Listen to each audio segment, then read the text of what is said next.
নমস্কাৰ সুমি মিক্স ষ্টুডিঅ'লৈ আপোনালোকক স্বাগতম জনাইছো। আপোনালোকে যদি মোৰ ভিডিঅ'টো প্ৰথম চাইছে তেতিয়াহ'লে লাইক শেয়াৰ আৰু সাবস্ক্ৰাইব কৰিব নাপাহৰিব আৰু কাষত থকা বেল আইকনটো বজাই দিব।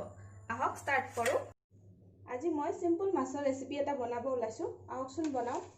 এয়া মই মাছৰ ৰেচিপিৰ বাবে পিয়াজ লৈছো 3টা, বিলাহী 3টা লৈছো। ইয়াতে দালচেনি 2টা, দুপাত, ইলাচি 2টা আৰু লং, ইয়াতে তেজপাত লৈছো আৰু 3টা জলকীয়া লৈছো। জলকীয়া কিটা জাল নাই সেইভাবে লৈছো 3টা। ইয়াতে মছলাৰ ভিতৰত লৈছো আদা নহৰু পেষ্ট, জিৰা, হালধি আৰু বাদাম। বাদামটো অপচনেল হয়, থাকিলে দিলে হ'ল।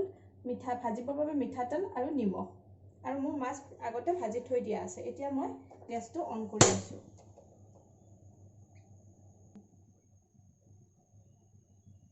ইয়াতে মই অলপমান অইল দিছো, বেছিকে নিদিব, কমকে দিলে হ'ল। মোৰ তেলখিনি গৰম হৈ গৈছে। ইয়াতে মই কাটি থোৱা পিয়াজখিনি দি দিছো।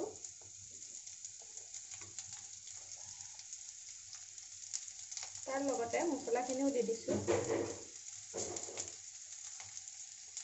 আৰু জলকীয়া কেইটা দি দিছো। এইখিনি অলপ টাইম লৰাব। ইয়াতে মই কাটি থোৱা আদা নহৰুখিনি দি দিছো। আদা নহৰুখিনি দি অলপমান ভাজিব, যাতে আদা নহৰুখিনি আদা নহৰু আৰু পিঁয়াজৰ এটা ধুনীয়া গোন্ধ ওলাই যায়। তেতিয়াহ'লে অলপ ভাজি থাকিব।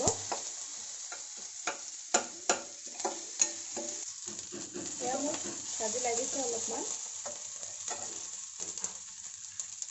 ইয়াতে মই বাদামখিনি দি দিছো আৰু নিজৰ সোৱাদ অনুসৰি অকণমান নিমখ দিব আৰু ইয়াৰ লগতে বিলাহীখিনি দি দিছো। ভালদৰে লৰাই থাকিব।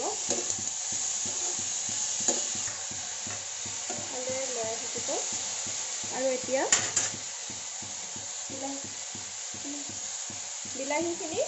বিলাহীখিনি কোমল হোৱালৈকে ঢাকনি দি সিজিব দিব। মোৰ বিলাহীখিনি প্ৰায় সিজিয়ে গৈছে। ইয়াতে মই অলপমান, বেছি নহয়, অকণমান পানী দি দিছো। পানী দি এইখিনি আৰু ভালদৰে সিজিব দিম। এয়া ঢাকনি দিছো আৰু 5 মিনিটমান সিজিব দিলে হ'ল। এয়া মোৰ সিজি গৈছে। এয়া বিলাহীখিনি গোটেইখিনি সিজি গৈছে। এইখিনি মই ঠাণ্ডা হোৱালৈকে এনেকে এৰি থৈ দিম।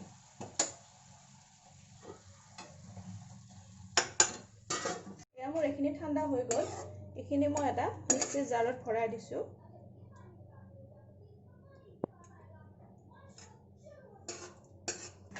এইখিনি এতিয়া মই পিচি লওঁ। এয়া মোৰ পিচা হৈ গ'ল। একেটা কেৰাহীতে মই অকণমান তেল দিছো। ইয়াতে পেষ্টখিনি ঢালি দিছো।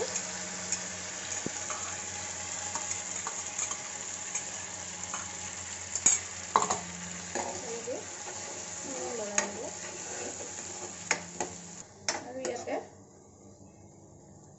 ইমান দিয়া নাই, অলপমান পানী দিছো। পানীখিনি আপোনালোকে নিজৰ জোখমতে দি দিব। কিমান পানী লাগে, কিমান গ্ৰেভি লাগে, কিমান নালাগে আপোনালোকে জোখমতে দি দিব। দি এইখিনি অকণমান ইয়াতে হালধি দি দিছো। হালধি মই আগতে দিয়া নাই, এইভাবে হালধি দি দিছো আৰু জিৰা গুড়িখিনি দি দিছো। দি উতলাহিব দি দিব। এয়া মোৰ উতলি গৈছে। ইয়াতে মই আগতে নিমখ কমকে দিছিলো, সেইভাবে এতিয়া নিমখ দি দিছো। নিমখটো জোখমতে দি দিব। আৰু মই অলপমান পানী বেছিকৈ দিলো। ইয়াতে মাছখিনি দি দিব। মাছখিনি দি উতলিব দিব। এয়া মোৰ সিম্পল মাছৰ ৰেচিপি হৈ গ'ল। মাছৰ তৰকাৰী হৈ গ'ল। ইয়াতে মই আলু দিয়া নাই। এয়া মই অকল বিলাহীৰে বনাইছো। সিম্পল মাছৰ ৰেচিপি। আপোনালোকে এনেদৰে বনাই খাই চাবচোন আৰু কেনেকুৱা হৈছে মোক কমেন্ট কৰি জনাব।